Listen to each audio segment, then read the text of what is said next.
시 36편을 제가 봉독해 올립니다.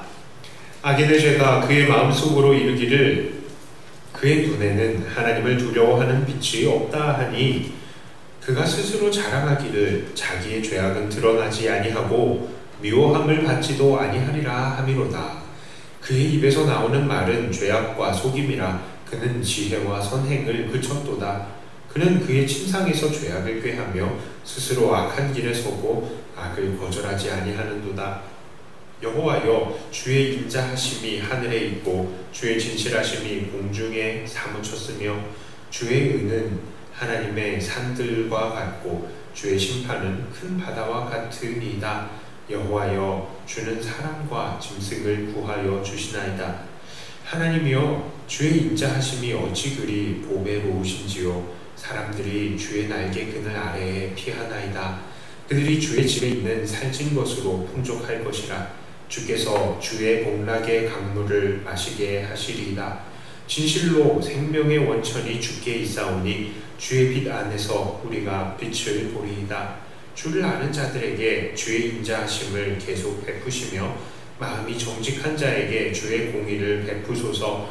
교만한 자의 발이 내게 이르지 못하게 하시며 악인들의 손이 나를 쫓아내지 못하게 하소서. 악을 행하는 자들이 거기서 넘어졌으니 엎드러지고 다시 일어날 수 없으리이다. 아멘. 오늘도 다윗은 하나님 앞에서 시를 노래하되 하나님과 자기를 대적하는 악인을 두고 그 시를 노래합니다. 다윗이 묘사하는 악인은 어떤 존재입니까? 이 악인들은요, 하나님을 두려워하지 않고 또 그래서 죄를 짓는 데에 너무나도 자유로운 존재들입니다. 그는 정말 하나님을 두려워하지 않습니다. 그래서 자기가 얼마든지 죄를 지어도 하나님께서 계시지 않으니 자기는 벌 따위는 받을 리가 없다라고 생각을 하는 것입니다. 그래서 그는 밤에도 잠을 자면서도 내일은 내가 어떻게 죄를 지을까라고 죄악을 계획한다라고 합니다. 악한 것을 좋아하고 악한 것을 거절하지 않는다고 합니다. 그런데 바로 그런 죄인들을 바라보다가 다윗은 그 시선을 이제는 하나님께로 돌립니다. 이 시에서 다윗이 묘사하고 있는 하나님은 어떤 하나님이십니까? 5절을 볼까요? 5절을 함께 읽습니다. 여호와여, 주의 인자하심이 하늘에 있고 주의 진실하심이 공중에 사무쳤으며. 자, 다윗이 고백하는 하나님은 어떤 하나님이냐? 첫째는 의로우신 하나님, 둘째는 인자하신 하나님입니다. 자, 먼저 하나님은 의로우신 하나님이에요. 그래서 시인은 이런 하나님의 의로움을 무엇을 들어서 이야기하느냐? 바로 만물을 들어서 이야기를 합니다. 이 5절 끝에도 주의 진실하심, 이것이 의로움과 같은 말이거든요. 이 진실하심이 공중에 사무쳤다 이야기를 하죠. 6절은 이렇게 이야기합니다. 주의 의는 하나님의 산들과 같고 주의 심판은 큰 바다와 같으니이다.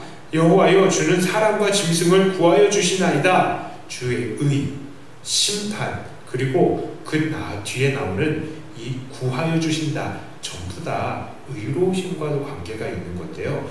대체로 이 의를 이야기하면서 이 산, 그리고 하늘, 바다, 이런 대자연들에 대해서 이야기를 합니다.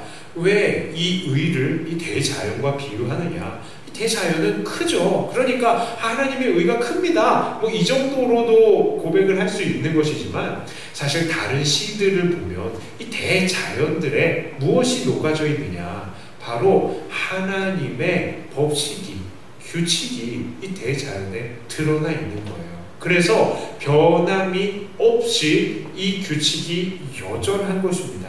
그래서요, 하나님의 의를 제가 비유를 하자면 무엇에 비유할까 싶었더니 하나님의 의는 무엇이냐? 바로 있어야 할 곳에 그 있어야 될 것을 위치시키는 것. 그것이 바로 하나님의 의로우십니다 라고 저는 여러분들에게 말씀을 드리고 싶습니다.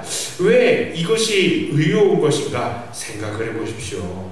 하나님께서는 천지 만물을요, 그 의대로, 그 뜻대로 옳게 지으시고 그것들을 틀림이 없이 유지가 되게 하신 겁니다. 그래서요, 지구가 하루에 한 바퀴 돌아요.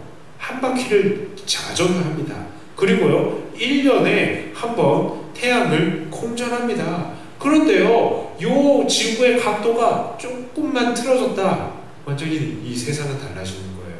우리 이 지구의 이 공전의 궤도가 조금 더 멀어졌다, 그러면요, 우리 이 세계는 어떤 사람들은 다 쪄 죽고 어떤 사람들은 다 얼어 죽게 되는 겁니다.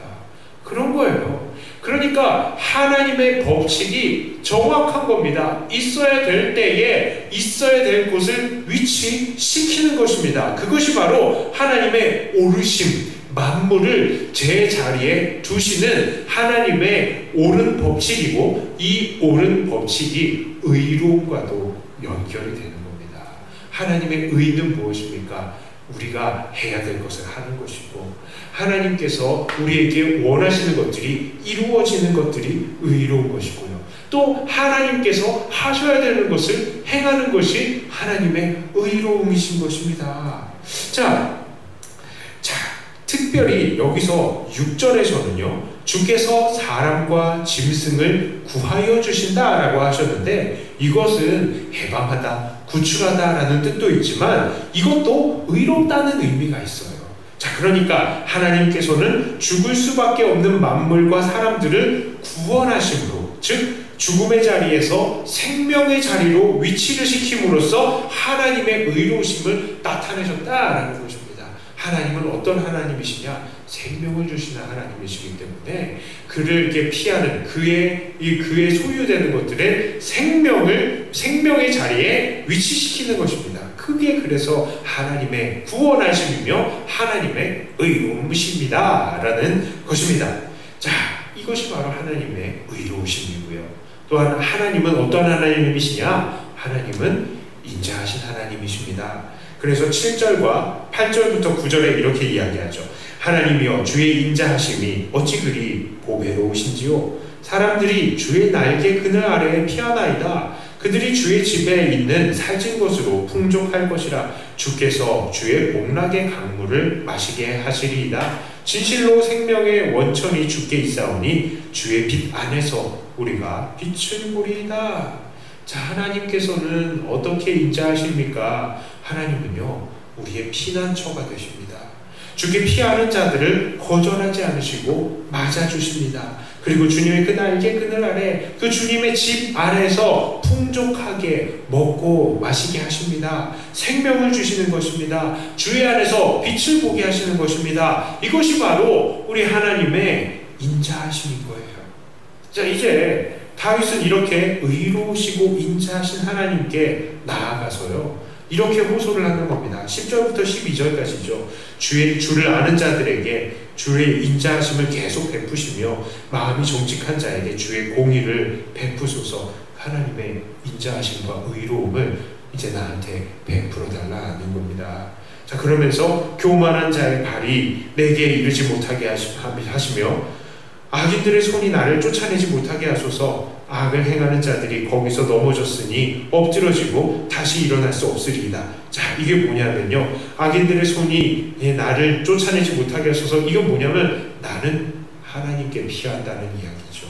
하나님, 내가 하나님께 피하니까 하나님의 인자하심으로 나를 맞아주세요. 12절에 악을 행하는 자들은 거기 넘어져 엎드리게 해주세요. 그들에게는 의로우심 하나님의 심판하심을 보여주세요 라는 것입니다. 주님, 주를 아는 자들에게는 하나님의 인자하심을 베푸시고 그 의로우심을 베풀어 주시고 구원하여 주시고, 그 주님을 모르는 자들에게는 하나님의 의로우심으로 심판해 주십시오. 그 자리에서 엎드러지게 하십시오 라고 하나님을 의지하는 것입니다. 여기서요, 우리는 주님을 경외하는 이들이 언제나 주님의 보호를 받을 수밖에 없는 이유를 깨닫게 됩니다. 그것은요, 바로 우리 주님께서는 그 속성이 인자하시고 의로우신 하나님이시기 때문이에요. 하나님을 인자하시고 의로우신 하나님이시기 때문에 하나님께 달려가는 자들을 안아주시고, 그리고 피할 날개의 그늘이 되게 해주시고, 쫓는 자들을 심판하시는 하나님이신 것입니다. 우리 하나님께서는 인자하셔서 주님께 피하는 자들을 다 안아주시고 우리를 먹이시고 입혀주시고 오늘 살아갈 수 있는 힘을 주시는 것입니다. 또한 하나님은 의로우셔서 그 의로우심으로 우리는 원래 있어야 할 생명의 자리에 위치시키시고 그 심판받을 사람들을 그 심판의 자리에 위치시키시는 것입니다. 그러므로 오늘 우리들은 이 세상을 살아가면서요 늘 이 하나님의 인자하심과 의로우심을 잊지 말아야 합니다.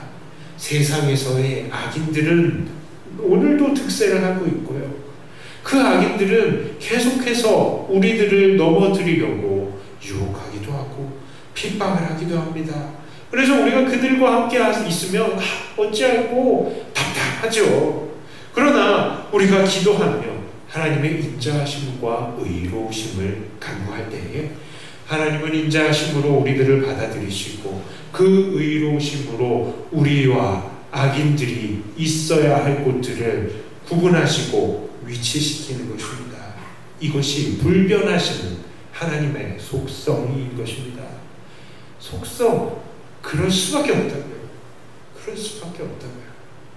그러므로 오늘도 우리가 어떠한 상황에 처해 있건 누구를 만나건 우리 인자하심 그리고 의로우심 우리 하나님께 마음을 여시고 기도하시기를 바랍니다. 우리 하나님의 인자하심이 그리고 하나님의 정의로우심이 우리의 이 기도에 응답하시고 정말 아버지 하나님의 그 속성대로 세상을 정리해 주실 것입니다. 날마다 하나님의 품을 누리시고 하나님의 심판과 하나님의 평강을 목도하시는 저와 여러분들이 다 되시기를 주님의 이름으로 축복합니다. 자, 우리 다 함께 기도합니다. 함께 기도할 때요 먼저 우리 교회, 한국 교회를 위해서 좀 기도했으면 좋겠습니다. 한국 교회가 지금 어떤 상황입니까? 코로나를 핑계로요 사람들이 정부에서도 그러죠. 예배는 드리되 소모임은 하지 마라 이렇게 이야기를 하는데 이것이 다 뭐냐면 사실은 나라도 알아요. 이 음식점, 카페 이런 데서 모이면 안 된다는 거 나라도 알고 있습니다. 그런데 그렇게 하지 않죠. 왜 그러냐면 그렇게 이야기하면 이 사람들이 들고 일어나거든요. 그런데 사실 카페, 음식점 여기에 주로 이용하는 고객이 누구냐면요 첫째는 회사원들이고요 둘째가 바로 교회 사람들인 겁니다. 그러니까 이 힘없는 교회를 지금 타겟으로 하고 있는 거예요. 네, 힘없는 교회들을. 그런데 덕분에 어떻게 됩니까? 교회 이미지만 계속 지금 나빠지고 있는 거죠. 억울한 일입니다.